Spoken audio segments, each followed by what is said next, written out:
बिस्मिल्लाहिर्रहमानिर्रहीम।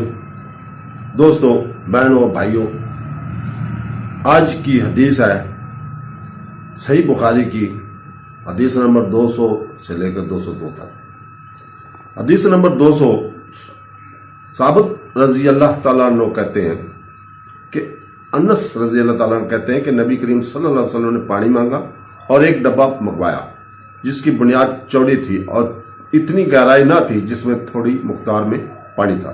मैंने आपसे पानी उंगलियां डाली। अनस रजी अल्लाह ताला ने मजीद कहा कि इनकी उंगलियों से पानी निकलता हुआ देखा। अनस ने मजीद कहा कि ऐसे वजू करने वालों की तादाद 70 से 80 के दरमियान थी।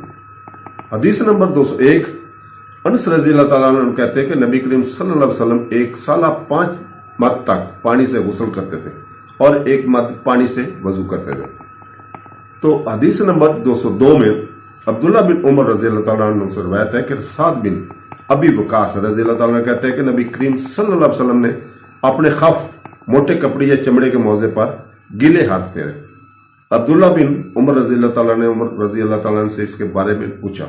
उमर रजी अल्लाह ताला ने इस बात में जवाब दिया और कहा कि जब साद रजी अल्लाह ताला नबी करीम सल्लल्लाहु अलैहि वसल्लम को हदीस बयान करते हैं तो इसके बारे में किसी से पूछने की जरूरत नहीं है। तो दोस्तों, अल्लाह ताला हमें कुरान पाक, तफसीर, उसका तर्जमा और हदीस पढ़ने की तौफीक अता फरमाए। आमीन सुम आमीन। अल्लाह हाफ़िज़।